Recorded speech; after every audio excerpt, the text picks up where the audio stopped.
The gunshot cracked through the air like thunder, sending Sophia Anderson scrambling for cover behind a weathered boulder. The year was 1878, and the unforgiving terrain of the Arizona Territory showed no mercy to a woman traveling alone. Her wagon lay splintered and abandoned nearly a mile back, attacked by bandits who'd taken everything but the tattered dress on her back and the small bundle of personal belongings she'd managed to grab while fleeing. Blood trickled down her arm from where a bullet had grazed her, the pain sharp but manageable compared to the gnawing hunger in her stomach. 3 days without proper food had left her weak and desperate. The setting sun painted the vast desert landscape in hues of orange and crimson, a beautiful sight that only served to remind her how alone she truly was. Sophia pulled her shawl tighter around her shoulders, trying to stave off the approaching evening chill. The distant glow of a campfire caught her eye, beckoning like a lighthouse in a storm. Desperation outweighed caution as she crept closer, her parched lips cracking as she licked them nervously. The fire belonged to a solitary figure, a man with broad shoulders and a weather-beaten hat pulled low over his face. A horse nickered softly nearby, and the smell of cooking beans made Sophia's stomach clench painfully. She hesitated at the edge of the firelight, unsure whether to approach or retreat into the growing darkness. The decision was made for her when she stepped on a dry branch, the snap echoing like another gunshot. The man's head jerked up, and in one fluid motion he was on his feet, with a revolver aimed directly at her heart. "Step into the light, nice and slow," he commanded, his voice deep and steady. "Keep your hands where I can see them." Sophia complied, raising trembling hands.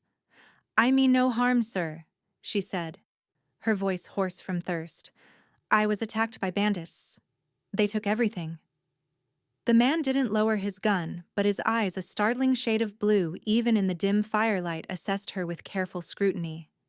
His face was partially obscured by several days' worth of stubble, but she could see the hard lines of someone who'd faced his share of trouble. "Name's Hank Winters," he finally said, lowering his weapon slightly but not holstering it. "What's a woman doing out here alone?" "Sophia Anderson," she replied, fighting to stay upright as a wave of dizziness washed over her. "I was traveling to Tucson to meet my uncle. He's my only family left after the fever took my parents last winter in Missouri." Hank frowned, noticing the blood on her sleeve and the way she swayed slightly. "You're hurt." "It's just a graze," Sophia assured him, though the wound throbbed painfully. She glanced longingly at the pot of beans bubbling over the fire, unable to hide her hunger. I haven't eaten in days." The cowboy followed her gaze and seemed to come to a decision. He holstered his revolver and gestured toward the fire. "Sit down before you fall down, Miss Anderson." Sophia practically collapsed beside the fire, the warmth seeping into her chilled bones. Hank filled a tin cup with water from his canteen and handed it to her, watching as she drank greedily. "Thank you," she whispered, gratitude flooding her voice. Hank merely nodded, returning to his position across the fire. He ladled a generous portion of beans onto a tin plate and passed it to her, along with a spoon. Sophia forced herself to eat slowly, though every instinct screamed at her to devour the food. "These bandits," Hank said after a moment. "Did you get a good look at them?" Sophia shook her head. "There were 4 of them. They wore bandanas over their faces. They shot my driver before I could even scream." The memory made her hand tremble, beans spilling back onto the plate. "I ran while they were plundering the wagon. I've been hiding and walking for 3 days since." Hank's expression hardened. "The Clayton gang, most likely. They've been terrorizing this territory for months now." After she'd eaten, Hank insisted on examining her wound, cleaning it with whiskey that burned like fire and bandaging it with a strip of clean cloth from his saddlebag. His hands were calloused but surprisingly gentle, and Sophia found herself studying the lines of his face in the flickering firelight. "You should rest," he said, moving back to his side of the fire. "You're safe enough for tonight." And tomorrow? Sophia asked, unable to keep the worry from her voice. Tucson's still a 4-day ride from here, Hank replied, poking at the fire with a stick. And that's with a horse. Sophia's heart sank. I have nothing to offer for your help, Mr. Winters. The bandits took everything, even my mother's locket. Hank was quiet for a long moment, his eyes reflecting the dancing flames. I've been riding alone for a long time, Miss Anderson. I'm not in the habit of leaving women to die in the desert. Relief washed over her, but pride kept her spine straight. I won't be a burden, she promised. I can work. I can. Her eyes fell on the pot of beans, simple fare but filling. I can cook. I'm quite good at it, actually. My mother taught me. A hint of amusement flickered across Hank's face. Are you offering to cook for me in exchange for shelter, Miss Anderson? I am, Sophia affirmed, lifting her chin slightly. At least until we reach Tucson. Hank studied her for a long moment, something unreadable passing through his eyes. Then, with a gravity that seemed to carry more weight than the simple exchange warranted, he said, Then cook beside me forever. The words hung in the air between them, seemingly as startling to him as they were to her. He cleared his throat, looking away. That is, I mean to say, you're welcome to travel with me to Tucson. The cooking would be, appreciated. Sophia felt heat rise to her cheeks, unsure how to respond to his initial statement. There had been something in his voice, something raw and honest, that had made her heart skip a beat. But the moment had passed, and practicality reasserted itself. Thank you, she said simply. I accept your offer. They fell into silence. The crackle of the fire and the occasional call of a night bird, the only sounds in the vast wilderness. Sophia's eyelids grew heavy, the exhaustion of her ordeal finally catching up with her. Sleep, Hank said, noticing her struggle to stay awake. I'll keep watch. Sophia hesitated only briefly before curling up on the bedroll he offered, too tired to protest or worry about propriety. As sleep claimed her, she had the strange feeling that this chance encounter might have altered the course of her life forever. The morning dawned clear and bright, the heat of the sun already beginning to bake the desert landscape. Sophia woke to find Hank tending to his horse, a magnificent bay stallion with intelligent eyes. Morning, he called, noticing her stirring. Coffee's hot if you want some. Sophia pushed herself up, wincing at the stiffness in her muscles. The events of yesterday came flooding back, and she touched her bandaged arm, grateful for Hank's care. Thank you, she said, accepting the tin cup of black coffee he offered. It was strong and bitter, but the warmth and caffeine were welcome. I meant what I said last night. I'll earn my keep. Hank nodded, something like approval flickering across his face. We'll need to get you a horse in Silverdale. It's a small mining town about a day's ride from here. I have no money, Sophia reminded him, frustration coloring her voice. I have some saved, Hank replied, packing up the bedroll. You can pay me back when you reach your uncle in Tucson. Sophia studied him over the rim of her cup.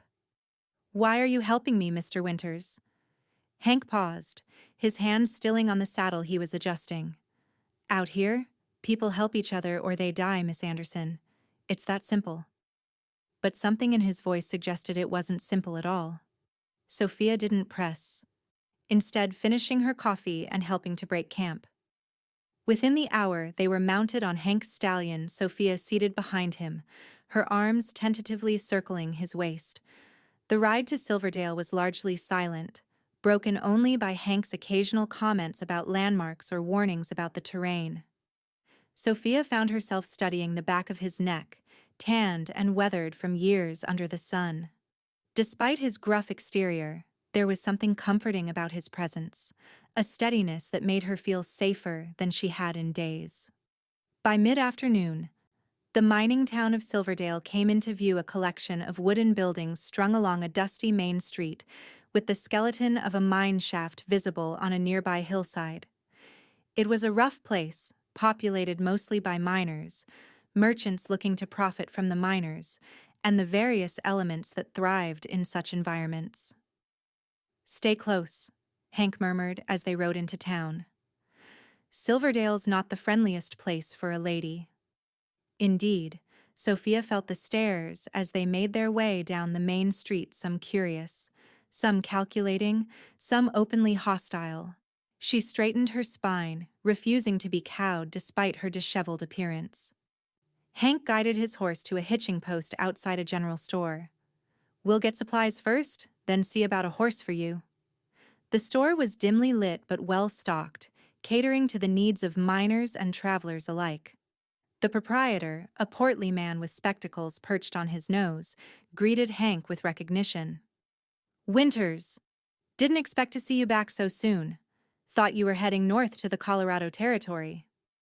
"Change of plans, Gus," Hank replied, removing his hat. "Need supplies for two, and information about a horse."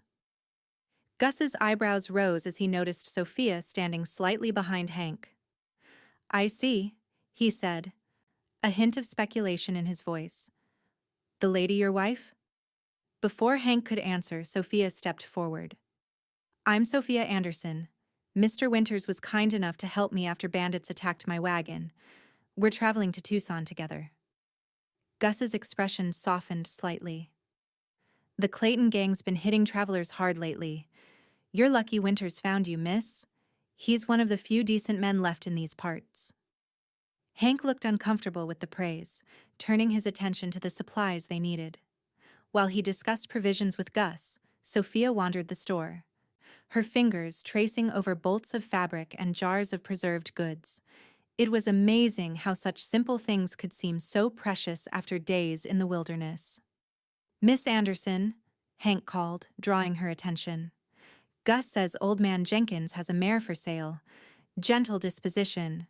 Good for a lady rider." Hope rose in Sophia's chest. "How much?" The price Gus named made her heart sink. It might as well have been a king's ransom for all her ability to pay it. "We'll take it," Hank said firmly, ignoring Sophia's startled look. "And these supplies—" Outside the store, Sophia confronted him. "Mr. Winters, I cannot allow you to spend so much on my behalf. It's too generous." Hank secured their purchases to his saddle. "It's an investment, Miss Anderson. Can't have you riding double with me all the way to Tucson. Would slow us down too much." "I will repay every cent," Sophia vowed, her pride stinging despite her gratitude. A hint of a smile touched Hank's lips. "I'm counting on it. Now, let's go see about this mare before Jenkins changes his mind." Old Man Jenkins turned out to be a grizzled former prospector who now bred horses on a small ranch at the edge of town. The mare he offered was a pretty dappled gray with gentle eyes and a calm demeanor. "She's called Starlight," Jenkins said, as Sophia cautiously stroked the horse's nose. "Smart as they come, and sweet-tempered too. Won't spook at gunfire or thunder." "She's beautiful," Sophia whispered, already feeling a connection to the animal. After some haggling, Hank paid for the mare, along with a simple saddle and bridle. Jenkins threw in a worn but serviceable blanket, perhaps moved by the obvious delight on Sophia's face. "Take good care of her," he instructed as they prepared to leave. "She's been a fine companion." "I will," Sophia promised, mounting the horse with more confidence than she felt. It had been years since she'd ridden, but the basics came back quickly. They spent the night in Silverdale's only boarding house, Hank insisting on separate rooms to protect Sophia's reputation. The luxury of a real bed and a proper bath nearly brought tears to Sophia's eyes. She washed her hair and dress as best she could, hanging the garment to dry overnight. In the morning, wearing her now clean, if somewhat wrinkled dress, Sophia met Hank for breakfast in the boarding house's small dining room. He looked different. He'd shaved and changed into a clean shirt, revealing a strong jaw and features that were more handsome than she'd initially realized. "You clean up well, Mr. Winters," she said before she could stop herself. A flash of something that might have been embarrassment crossed his face. As do you, Miss Anderson. They ate quickly, eager to be on the road. As they rode out of Silverdale side by side, Sophia felt a strange mixture of anxiety and excitement. The future was still uncertain, but for the first time since the bandit attack, she felt hope. That evening, true to her word, Sophia prepared dinner from their supplies. It was a simple meal of salt pork, beans, and biscuits cooked over the campfire, but Hank ate with evident appreciation. "This is a sight better than my usual fare," he admitted, reaching for a second biscuit. Sophia smiled, pleased by his approval. "My mother always said that even the simplest meal could be made special with a little care." "Your mother sounds like a wise woman." "She was," Sophia said softly, the grief still fresh despite the months since her parents' passing. "She taught me everything I know about cooking, sewing, keeping a home." Hank studied her across the fire. "And what brought you west, Miss Anderson?" "Tucson's a long way from Missouri." Sophia poked at the fire with a stick, watching the sparks rise into the darkening sky. "After my parents died, there was nothing left for me in Liberty. Just debts and memories. My uncle wrote offering me a place in his household. He owns a mercantile in Tucson, and his wife needs help with their children." She didn't mention that the thought of becoming an unpaid nursemaid to her cousin's brood held little appeal, or that her uncle's offer had come with heavy-handed hints about eligible bachelors in the territory. Some choices weren't really choices at all. "And you?" she asked, turning the conversation away from herself. "What's your story, Mr. Winters?" Hank was silent for so long that Sophia thought he might not answer. When he finally spoke, his voice was measured, as if carefully choosing each word. "I was a rancher once, up in Wyoming territory. Had a small spread, nothing fancy, but it was mine." His eyes took on a distant look. "Then the winter of '74 came, worst blizzard in memory, lost my entire herd and nearly froze to death myself trying to save them." "I'm sorry," Sophia said softly. Hank shrugged, though the casual gesture couldn't hide the pain in his eyes. "Been drifting since then. Taking work where I can find it. Scouting, hunting, occasionally guiding parties through dangerous territory." "Is that what you were doing when you found me? Working as a guide?" "No," Hank said, meeting her gaze directly. "I was tracking the Clayton gang." The admission sent a chill through Sophia. "The bandits who attacked my wagon? Why would you be tracking them?" "They killed a friend of mine, Texas Ranger named Samuel Hayes. He was like a brother to me." Hank's jaw tightened. "I've been on their trail for 2 months." "You're a bounty hunter?" Sophia asked, unable to keep the apprehension from her voice. "Not officially," Hank clarified, "but there's a price on their heads, and I aim to collect it. More importantly, I aim to see justice done." The revelation cast their journey in a new light. Sophia realized that in helping her, Hank had diverted from his purpose, perhaps losing the trail of the men he sought. "I've delayed your pursuit," she said, distressed. "I'm sorry." Hank shook his head. "The Claytons are heading south toward the border. Our paths run parallel for now. Besides," he added, his voice softening slightly, "some things are more important than vengeance." The look he gave her sent an unexpected warmth through Sophia's chest. She busied herself with cleaning their dishes, unsure how to respond.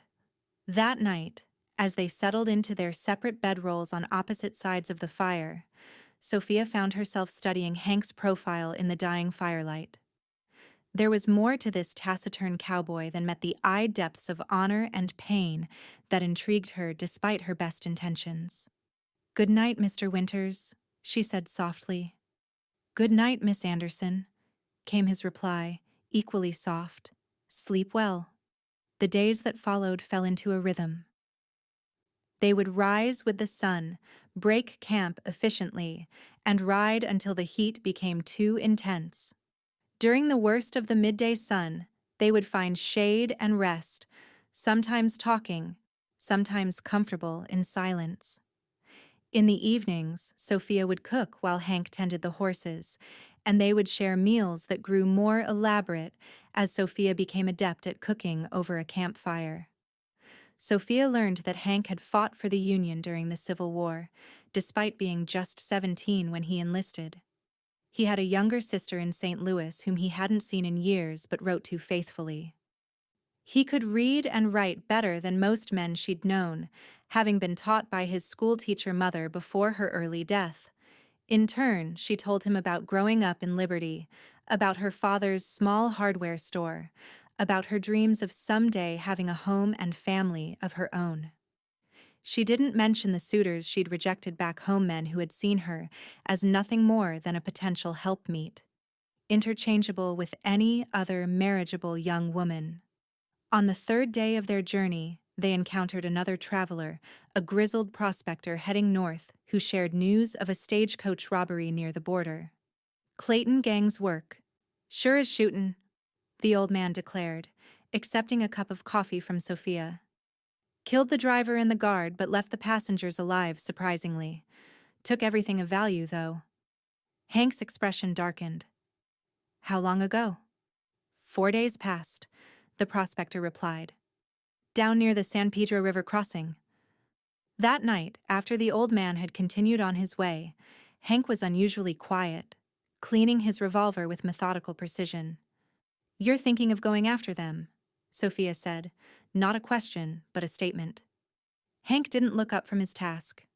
"They're close. Closer than I expected." Fear clutched at Sophia's heart. "They're dangerous men, Hank." It was the first time she'd used his given name, but neither of them remarked on it. "So am I," he replied, his voice hard. "4 against 1 isn't courage, it's suicide," Sophia argued, her hands clenching in her lap. Hank finally looked up, surprise evident in his expression. "You're concerned for me." "Of course I am," Sophia snapped, surprising herself with the vehemence in her voice. "You've saved my life, protected me, shown me kindness when you had no obligation to do so. I don't wish to see you dead for the sake of vengeance."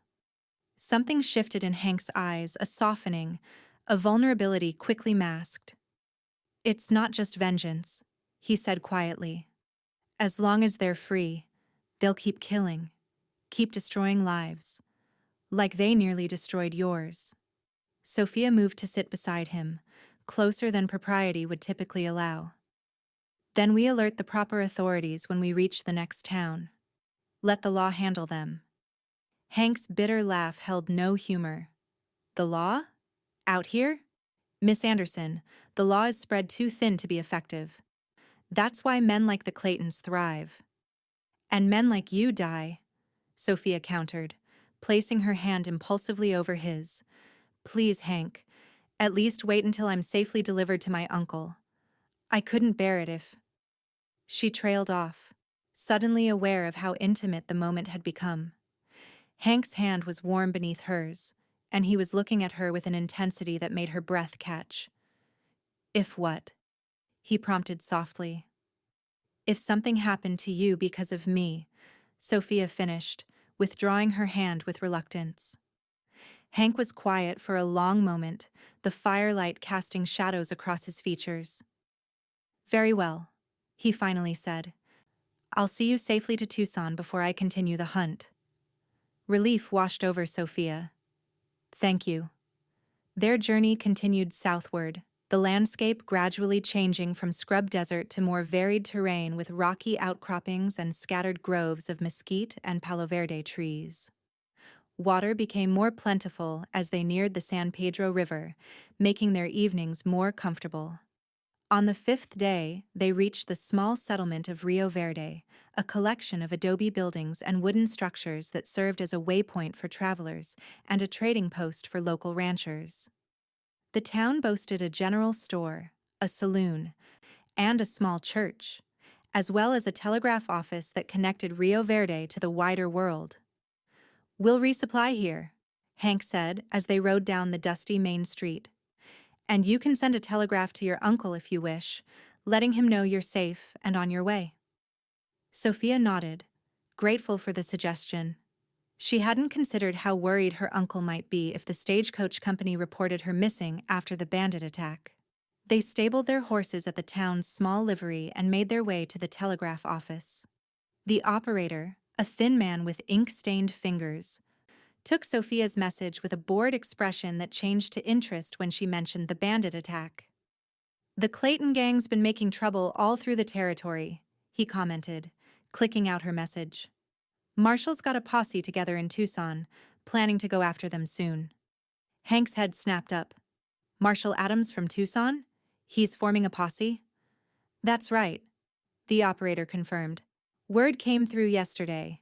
They've got a lead on the gang's hideout, supposedly." Hank and Sophia exchanged a look. This changed things. If an official posse was forming, perhaps Hank wouldn't need to pursue his personal vendetta after all. After sending the telegraph, they visited the general store for supplies. Sophia, noticing how threadbare her dress had become after days of hard travel, longingly eyed a bolt of calico fabric. "You should get it," Hank said, noticing her interest. "You'll need something new by the time we reach Tucson." Sophia shook her head. "I'm already in your debt for too much, Mr. Winters." "Hank," he corrected gently. "After all we've been through, I think we can dispense with formalities, Sophia." The sound of her name on his lips sent an unexpected thrill through her. "Hank," she acknowledged with a small smile. "Even so, I can't accept more charity." Hank considered her for a moment, then seemed to come to a decision. "It's not charity, it's payment." "Payment? For what?" "Your cooking," he replied simply. "Best meals I've had in years, worth far more than a length of calico." Sophia wavered, tempted beyond measure. Her dress was not only worn but stained and torn in places, hardly appropriate for arriving at her uncle's home. "Very well," she conceded, "but only enough for one dress." Hank's smile was warm, transforming his usually serious face. "Take what you need. And perhaps we can find lodging here for the night. A real bed would do us both good before the final stretch to Tucson." Rio Verde's only boarding house was a modest adobe structure run by a widow named Mrs. Garza, who looked Sophia and Hank up and down with shrewd eyes. "I have 2 rooms available," she announced, her accent revealing her Mexican heritage. "But I must ask, are you 2 married?" Before Sophia could respond, Hank stepped forward. "No, madam. Miss Anderson is traveling to her uncle in Tucson. I'm escorting her after her stagecoach was attacked by bandits." Mrs. Garza's expression softened. "I see. Well, my establishment is respectable. The rooms are at opposite ends of the hallway. That should satisfy propriety." While Hank saw to the horses and their gear, Sophia took advantage of the boarding house's bathhouse, luxuriating in hot water and soap. Afterward, she set to work on her new dress, using Mrs. Garza's sewing machine, a luxury she hadn't expected to find in such a remote location. The calico was a pretty blue with small white flowers, cheerful without being ostentatious. Sophia worked quickly, her fingers remembering skills honed over years of making and mending her own clothes. By the time the sun was setting, she had a simple but well-made dress ready to wear. Dinner that evening was served in the boarding house's small dining room, where Sophia and Hank joined the only other guests, a traveling salesman and a young couple on their way to California. The meal was simple, but satisfying, and Sophia found herself enjoying the company and conversation after days of isolation. "You're quite the seamstress," Hank commented as they sat on the boarding house's porch afterward, watching the stars emerge in the darkening sky. "That dress looks store-bought." Sophia smoothed the fabric over her knees, pleased by his notice. "Thank you. My mother insisted I learn all the domestic arts. She said a woman never knows when she might need to support herself." "Wise woman," Hank remarked. "Too many folks end up destitute because they only know one way to make a living." "Like ranching?" Sophia asked gently, remembering his story of losing everything in the blizzard. A shadow crossed Hank's face. Exactly like that. He was quiet for a moment, then added, "But I'm learning, adapting. Life goes on even after you think it's ended." The vulnerability in his voice touched Sophia deeply. Without thinking, she reached out and placed her hand over his where it rested on the arm of his chair. "Yes, it does." Their eyes met in the dim light, and something passed between them, an understanding, a connection deeper than words could express. For a breathless moment, Sophia thought Hank might lean closer, might even kiss her. Instead, he gently squeezed her hand before releasing it. "We should rest. Long day tomorrow if we want to make good time toward Tucson." Sophia nodded, ignoring the pang of disappointment in her chest. "Good night, Hank." "Good night, Sophia." Despite her comfortable bed, sleep eluded Sophia that night. Her mind kept returning to the moment on the porch, to the look in Hank's eyes. Was she imagining the attraction between them? And even if she wasn't, what future could there possibly be for a drifting ex-rancher with vengeance in his heart and a young woman promised to a life of domestic service in her uncle's home? Morning came too quickly, bringing with it a bustle of activity as they prepared to leave Rio Verde. Sophia wore her new dress, having washed and carefully packed away the old one as a reminder of all she'd survived. "You look lovely," Hank said simply when he saw her, the admiration in his eyes making her cheeks warm. "Thank you," she replied, smoothing the fabric self-consciously. "It feels good to be properly dressed again." They bid farewell to Mrs. Garza, who pressed a package of freshly baked bread into Sophia's hands with a knowing smile and a whispered, "He watches you when you're not looking, child. I've seen that look before." Sophia's blush deepened, but she merely thanked the woman for her hospitality and hurried to where Hank waited with their horses. The day's ride was pleasant, the terrain more forgiving than what they had traversed earlier. They followed the San Pedro River southward, the water a blessing in the otherwise arid landscape. Birds called from the trees that lined the riverbank, and occasionally they spotted deer coming to drink. By midday, they stopped in a shady grove for rest and a simple meal. Sophia spread a blanket while Hank tended to the horses, and they ate in companionable silence, listening to the gentle burble of the river. "We should reach Tucson by tomorrow afternoon," Hank said, breaking the silence, "if we maintain a good pace." Sophia nodded, trying to hide the sudden hollowness in her chest at the thought of their journey ending.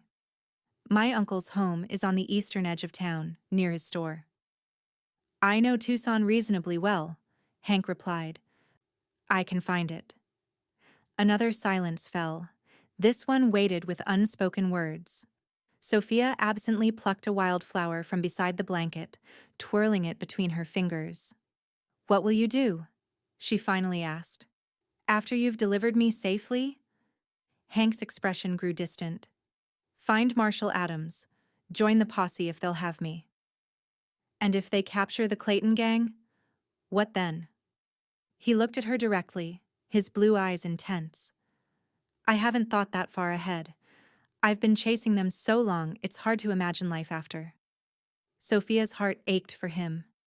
"There is life after vengeance, Hank." "There has to be." "Perhaps," he conceded, his voice soft. "What about you? What awaits you in Tucson besides your uncle's household?"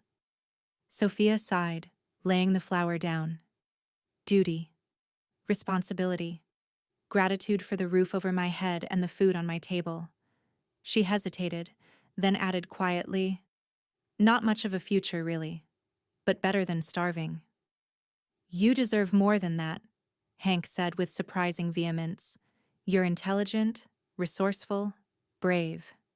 Your uncle would be a fool to treat you as mere household help." Warmth bloomed in Sophia's chest at his words. "That's kind of you to say." "It's not kindness. It's truth," Hank insisted. "I've watched you these past days, Sophia. Surviving a bandit attack that would have broken many people. adapting to life on the trail without complaint, making meals out of practically nothing that taste better than most restaurant fare. He shook his head in admiration. "You're remarkable." Sophia was speechless, moved beyond words by his assessment of her character. No one had ever seen her so clearly, valued her for more than her domestic skills or potential as a wife. Before she could formulate a response, Hank stood abruptly. "We should move on if we want to make camp near the Sinega Creek crossing tonight." The moment had passed, but Sophia carried his words with her as they continued their journey, a warm glow that sustained her through the afternoon's ride. They made camp that evening near a bend in Cienega Creek, the surrounding trees providing both shelter and firewood. As had become their custom, Sophia prepared dinner while Hank cared for the horses and secured the perimeter of their camp. Using the last of their supplies, Sophia created a stew of dried beef, beans, and the wild onions she had gathered along the creek bank. She had just set the pot to simmer when Hank returned, his expression troubled. "What is it?" she asked, immediately concerned. "Riders," he said quietly, his hand resting on his revolver. "About half a mile back. They're moving careful like they don't want to be noticed." Fear sent ice through Sophia's veins. "The Clayton gang?" "Can't be sure," Hank replied, his eyes scanning the darkening woods. "Could be just travelers, but my instincts say otherwise." He moved to his saddlebags, extracting a Winchester rifle that Sophia had seen but never watched him use. Checking that it was loaded, he gestured toward the creek. "There's a stand of cottonwoods about 100 yards that way. If trouble comes, you head there and hide. Don't stop, don't look back. Just run and hide." Sophia shook her head firmly. "I won't leave you to face them alone." Frustration flashed across Hank's face. "Sophia, please. I can't fight if I'm worrying about you."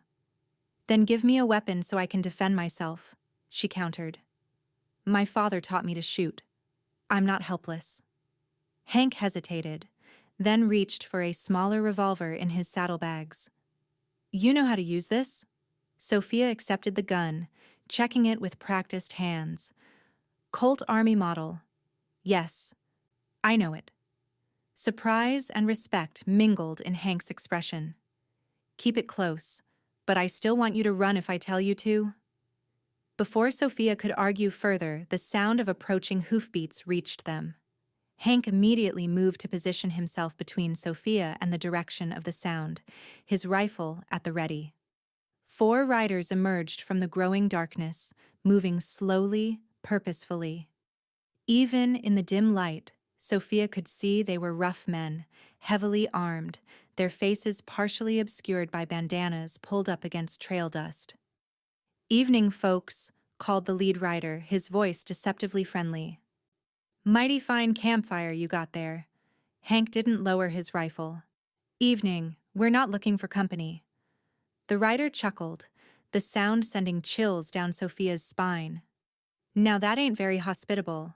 We've been riding hard all day. Could use a warm meal and some friendly conversation." "There are plenty of other places to camp along the creek," Hank replied evenly. "I suggest you find one." The 4 men exchanged glances, a silent communication that spoke of long partnership. The leader's hand drifted casually toward his holstered pistol. "Thing is, friend, we like this spot just fine. And something smells mighty good in that pot there." Sophia's fingers tightened around the revolver hidden in the folds of her dress. These men matched the description of the bandits who had attacked her wagon, 4 riders, working together, with a casual menace that spoke of violence just beneath the surface. "Last chance to ride on," Hank warned, his voice carrying a deadly calm that Sophia hadn't heard before. The leader's friendly facade dropped away. "You know who we are, don't you, mister?" "I know exactly who you are, Clayton," Hank replied coldly. "You and your brothers have a date with a hangman's noose." The revelation sent a jolt through Sophia. These weren't just any bandits, they were the Clayton gang themselves, the very men Hank had been tracking for months. The men who had killed her driver and nearly killed her. Hank Winters, the bandit leader said with dawning recognition. Samuel Hayes's friend. Been expecting you'd show up eventually. His eyes shifted to Sophia. But not with such pretty company. The way he looked at her made Sophia's skin crawl. She stepped closer to Hank, the revolver now visible in her hand. Stay back, she warned, proud of how steady her voice remained despite her racing heart. Clayton laughed, a harsh sound without humor. She's got spirit, Winters. Shame you both have to die here. What happened next unfolded with terrifying speed. Clayton went for his gun, but Hank was faster, the Winchester booming in the twilight. Clayton jerked backward, a look of surprise on his face as he toppled from his horse. The other three bandits drew their weapons, bullets splintering the trees around Hank and Sophia. Hank pushed her toward cover, firing again and again with deadly precision.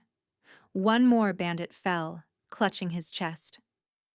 Sophia crouched behind a fallen log, her hands shaking as she aimed the revolver. When one of the remaining bandits circled toward her position, she squeezed the trigger, the recoil jarring her wrists. She missed, but the shot was close enough to make the man duck for cover. "Run, Sophia!" Hank shouted, exchanging fire with the third bandit. "Now!" This time, Sophia obeyed, darting toward the cottonwood stand Hank had indicated earlier.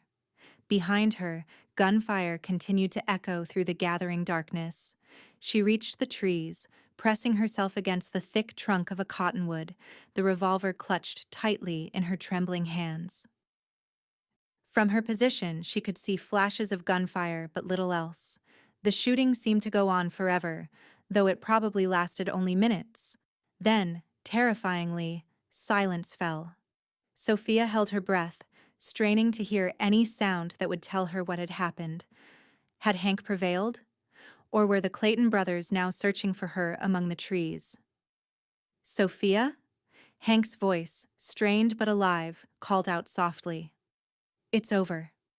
Relief made her knees weak as she emerged from hiding. The scene at the campsite was grim. 3 bodies lay motionless on the ground, while the fourth bandit sat propped against a tree. His hands tied behind him and blood seeping from a wound in his shoulder. Hank stood in the center of it all, his rifle lowered but ready. There was blood on his shirt sleeve, and Sophia gasped when she realized he'd been shot. "You're hurt!" she cried, rushing to his side. "It's just a graze," he said, echoing her words from their first meeting. "Nothing serious." The surviving Clayton brother glared at them with hatred in his eyes. "You're dead, Winters," he spat. "You just don't know it yet. We got friends who'll hunt you down." Hank ignored him, turning to Sophia. "Are you all right? Did they hit you?" She shook her head. "I'm fine. Let me see your arm." Despite his protests, Sophia insisted on treating Hank's wound, cleaning it with water from the creek and bandaging it with strips torn from one of their clean shirts. The bullet had indeed only grazed him, leaving a painful but not serious furrow along his upper arm. "What do we do with him?" Sophia asked quietly, nodding toward the surviving bandit. "Take him to Tucson," Hank replied. "Marshal Adams can deal with him. The bounty on the Claytons will be enough to—" He trailed off, looking around at the aftermath of violence. Sophia understood what he couldn't say. The bounty would be enough to start a new life. The vengeance that had driven him for so long had been fulfilled, but at what cost?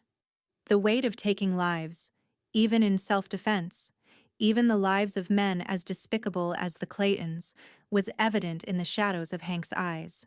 That night, they took turns keeping watch, neither able to sleep soundly with their prisoner nearby. Sophia found herself studying Hank's face in the firelight, seeing both the hardness that years of pain had etched there and the gentleness that still remained beneath. "It's over," she said softly during her watch, when she thought Hank was asleep. "You can rest now." "Not yet," he replied, opening his eyes to meet hers across the fire. "Not until you're safely in Tucson." Dawn brought practical concerns. They had to manage 2 horses, a prisoner, and the bodies of the 3 dead Clayton brothers. After discussion, they decided to bury the dead not out of respect, but simple human decency. The task was grim and exhausting. By the time the graves were dug and filled, the sun was high in the sky. They would not reach Tucson that day as planned. Ezekiel Clayton, the surviving brother, watched them with bitter hatred as they loaded him onto his horse, his hands bound to the saddle horn, his injured shoulder roughly bandaged. "You think this is justice?" he sneered as Hank checked the bonds. "Your friend Hayes died crying like a baby, begged for his life." Hank's face went perfectly still, a mask that revealed nothing of the rage that must have flowed beneath. When he spoke, his voice was deadly calm. "One more word about Hayes and I'll gag you for the rest of the journey. Your choice." Ezekiel fell silent, but his eyes promised vengeance if ever he got the chance. They rode slowly, the need to guard their prisoner making for cautious travel. By nightfall, they had covered less than half the distance to Tucson and were forced to make camp once more. That night, as they sat by the fire with their prisoner securely tied to a tree some distance away, Sophia finally asked the question that had been on her mind since the shootout. "What happens now, Hank? After Tucson? After the bounty? What will you do?" Hank stared into the flames, considering. "I don't know," he admitted finally. "For so long finding the Claytons was all that drove me. Now." He looked up, meeting her eyes. "Now I'm not sure what comes next." Sophia gathered her courage. "You could stay in Tucson. It's a growing town. They need good men." "Is that what you want?" Hank asked softly. "For me to stay?" The directness of his question caught her off guard. Yes," she confessed, her voice barely above a whisper. "I would like that very much." Something flickered in Hank's eyes. Hope, perhaps, or something deeper. He moved to sit beside her, close enough that their shoulders nearly touched. "Sophia," he began, his voice rough with emotion, "these past days with you have been... I never expected..." Words seemed to fail him. Instead, he reached out slowly, giving her every chance to pull away, and took her hand in his. The simple touch sent warmth spreading through her entire body. "I know we haven't known each other long," he continued, his thumb tracing circles on the back of her hand, "and I have nothing to offer but a bounty that might not even be enough to buy a small piece of land. But when we reach Tucson, when this is over, I'd like the chance to court you properly. If you're willing." Joy bubbled up in Sophia's chest, unexpected and overwhelming. "I'm willing," she said simply, squeezing his hand. "More than willing." Hank's smile transformed his face, erasing years of hardship in an instant. Slowly, giving her every opportunity to withdraw, he leaned forward. Sophia met him halfway, their lips coming together in a kiss that was gentle and questioning at first, then deeper as they both responded to the connection between them. When they finally parted, both slightly breathless, Hank rested his forehead against hers. "That first night, when you offered to cook for shelter, and I said you should cook beside me forever, I surprised myself. It just came out. But I meant it, even then. Somehow, I knew." Sophia smiled, remembering the moment. "I thought you were just being kind to a desperate stranger." "No," Hank said softly. "I think some part of me recognized you, even then. Like my soul knew yours. Somehow." The sentiment might have seemed overly romantic coming from another man, but from Hank practical, straightforward Hank, it carried the weight of absolute sincerity. They reached Tucson the following afternoon, the bustling territorial town a sharp contrast to the wilderness they had traveled through. People stared as they rode down the main street, a rugged cowboy, a young woman in a calico dress, and a bound, injured man who was clearly their prisoner. At the marshal's office, they were greeted with astonishment. Marshal Adams, a grizzled veteran lawman, listened to their story with growing amazement. "You took down the Clayton gang? Just the two of you?" he asked, eyeing them with newfound respect. "We've been trying to catch those bastards for months. They attacked our camp," Hank explained simply. "We defended ourselves." The marshal nodded slowly. "Well, there's a $500 bounty on each Clayton brother, dead or alive. That's $2,000 coming your way, Winters." Ezekiel Clayton was taken to the jail cells in the back of the marshal's office, cursing and threatening the entire way. Once he was secure, Marshal Adams turned back to Hank and Sophia. "The territory thanks you both," he said formally. "The paperwork for the bounty will take a few days. You planning to stay in town that long?" "Yes," Hank replied, glancing at Sophia. "I believe we are." After leaving the marshal's office, they made their way to Sophia's uncle's home and store on the eastern edge of town. Edward Anderson proved to be a stern-faced man in his 50s, who greeted his niece with relief but clear reservations about her companion.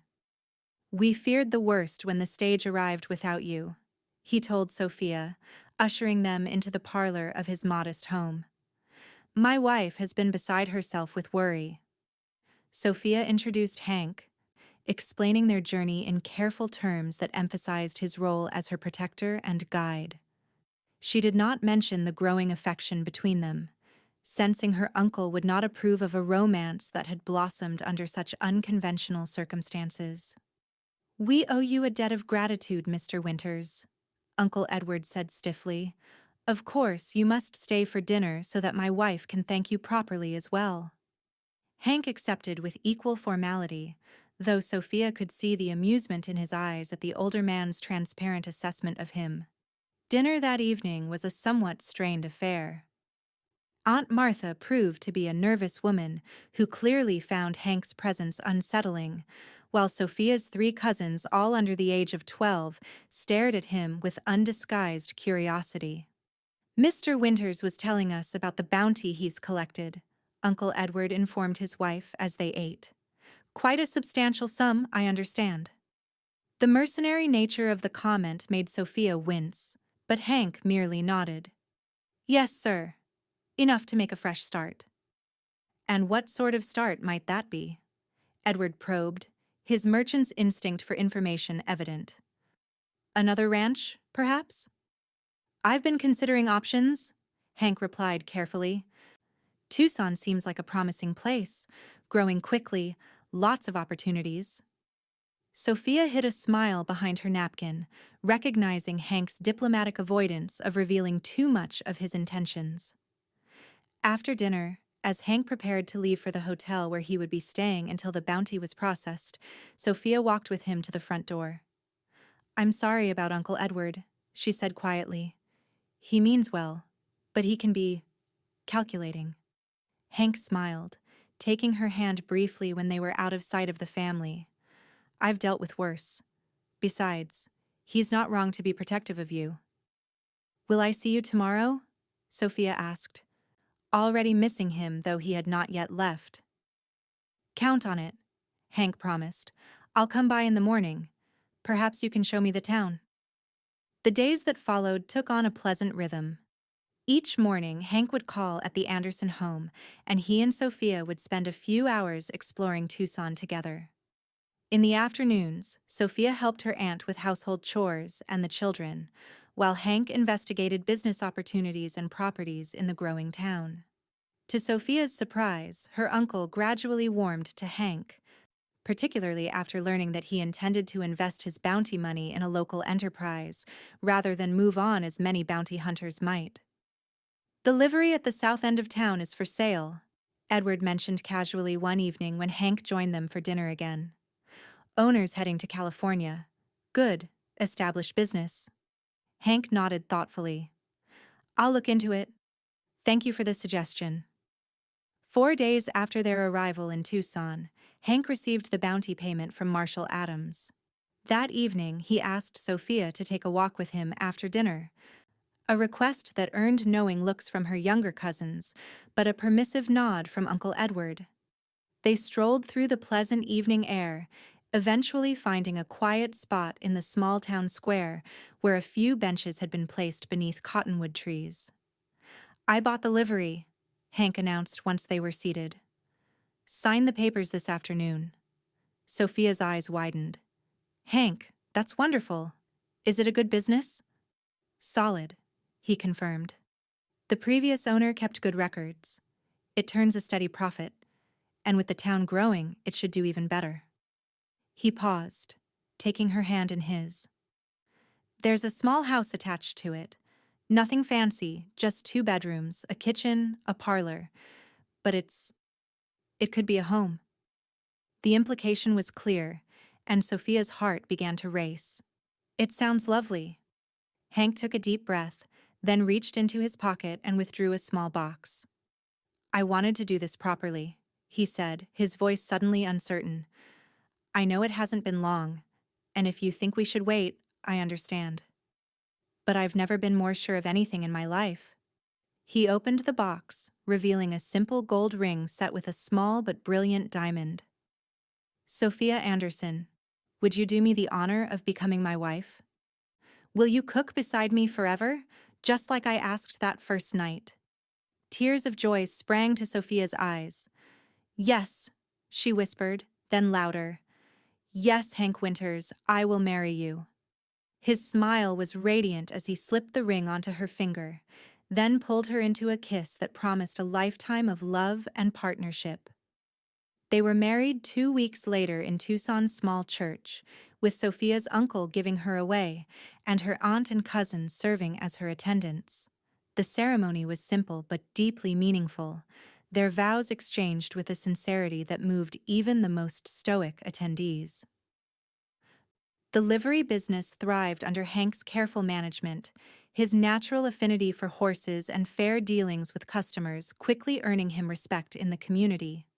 Sophia, freed from the obligation to serve as her uncle's unpaid helper, instead found joy in creating a true home with the man she loved. She still cooked for him every day, just as she had promised that fateful night when they first met. But now she did so in their own kitchen, in their own home, as his wife, rather than a desperate traveler seeking shelter. 1 year to the day after their wedding, as they sat on the porch of their expanded home watching the sunset paint the Tucson sky in brilliant hues of orange and gold, Sophia had news to share. "Hank," she said, taking his hand and placing it gently over her stomach. "It seems someone else will be joining us at the dinner table soon."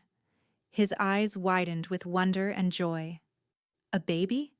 We're going to have a baby?" Sophia nodded, her smile radiant. "In about 7 months? Yes." Hank gathered her into his arms, holding her as if she were the most precious treasure in the world. "I never thought I could be this happy," he whispered against her hair. "When I lost the ranch, I thought my life was over. Then I lost Hayes, and vengeance was all I had left." He pulled back to look into her eyes. "But finding you, that was the real beginning of my life, Sophia. Everything before was just preparation for loving you. And I'll cook beside you forever," she promised, echoing the words that had started their journey together. "Just as you asked." Their daughter, Emma Hayes Winters, was born the following spring, a healthy child with her father's blue eyes and her mother's determined spirit. She was joined 2 years later by a brother, Samuel Edward, and eventually by a third child, Grace Martha. The livery expanded to include a small ranch on the outskirts of Tucson, where Hank raised and trained some of the finest horses in the territory. Sophia, in addition to raising their children, became known for the monthly dinners she hosted, bringing together neighbors and friends for meals that became legendary in the growing community. The Clayton gang became a distant memory, a chapter closed and replaced by the joyful story of a family built on love, respect, and partnership. Occasionally, Marshall Adams would stop by with news of some outlaw captured or justice served, but Hank's days as a vengeful pursuer of criminals were long behind him. On their 20th wedding anniversary, as they sat surrounded by their children and the friends who had become family over the years, Hank raised a glass to his wife. "To Sophia," he said, his voice carrying the same depth of emotion it had when he first proposed, "who offered to cook for shelter and ended up teaching me what home truly means." Sophia's eyes shone with tears of happiness as she responded, "And to Hank, who asked me to cook beside him forever, giving me the greatest gift I could have ever imagined, a life filled with love." Their journey had begun in desperation and danger, a chance encounter in the wilderness that could easily have ended differently. Instead, it had become the foundation for a lifetime of joy, challenges overcome together, and a love that only deepened with each passing year. In the wild and often unforgiving territory of Arizona, they had found in each other not just shelter from the storm, but a reason to build something lasting, a legacy of love that would endure long after the last embers of their campfire had faded away.